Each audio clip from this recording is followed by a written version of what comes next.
Hi, in this video, I'm going to talk about eating with high blood pressure, give you the food and drinks to avoid. As you can see, many foods and beverages can prevent you from lowering your blood pressure. Here are examples of things to limit or avoid if you have high blood pressure. Well, salt and sodium are villains when it comes to living with high blood pressure and heart disease. You know, the 2015 to 2020 Dietary Guidelines for Americans suggests that people with high blood pressure limit their daily sodium intake to just 1,500 milligrams.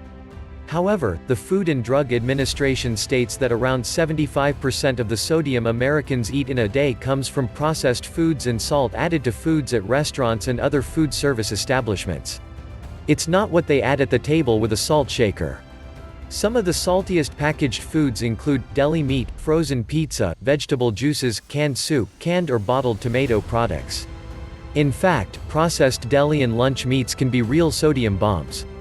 These meats are often cured, seasoned, and preserved with salt.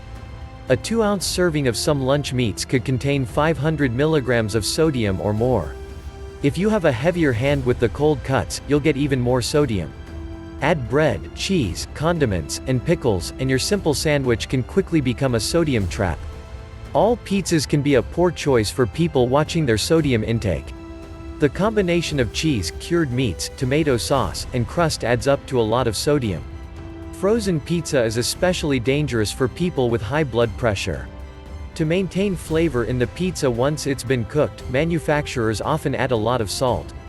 One serving of a frozen cheese or meat and cheese pizza can contain more than 700 milligrams of sodium, sometimes even more. The thicker the crust and the more toppings you have, the higher the sodium level. However, preserving any food requires salt. It stops the food from decaying and keeps it edible longer. However, salt can take even the most innocent cucumber and make it a sodium sponge. You see, the longer vegetables sit in canning and preserving liquids, the more sodium they can pick up. A whole dill pickle spear can contain as much as 390 milligrams of sodium. However, reduced sodium options are available. They're simple and easy to prepare, especially when you're crunched for time or not feeling well. However, canned soups are high in sodium. Canned and packaged broths and stocks can be bad for blood pressure, too. Some soups can have almost 900 milligrams of sodium in just one serving, which is typically a 1/2 cup. If you eat the entire can, you'll be taking in more than 2,000 milligrams of sodium. Low and reduced sodium options are available. A better option is to keep the salt in check by making your own soup from a low sodium recipe. As a rule, tomato products with added salt are problematic for people with high blood pressure. Most canned tomato sauces, pasta sauces, and tomato juices are high in sodium. A 1/2 cup serving of classic marinara sauce can have 400 milligrams of sodium or more. A cup of tomato juice can come in at more than 600 milligrams of sodium.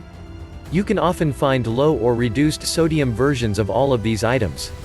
If you're looking to lower your blood pressure, choose these alternatives or fresh tomatoes, which are rich in lycopene. These smart choices have many heart health benefits. You likely already know that excessive sugar intake has been linked to increased cases of weight gain and obesity. But did you know that high sugar intake is also linked to high blood pressure? Sugar, especially sugar-sweetened drinks, has contributed to an increase in obesity in people of all ages. High blood pressure is more common in people who are overweight or obese. Currently, the U.S. Department of Agriculture doesn't have a recommended daily limit for sugars. The American Heart Association recommends that women limit their added sugar intake to 6 teaspoons, or 24 grams, per day. Men should restrict themselves to 9 teaspoons, or 36 grams, per day. To find out more about the great tips and ways to lower your blood pressure easily, click the link description below to learn more. Thanks for watching.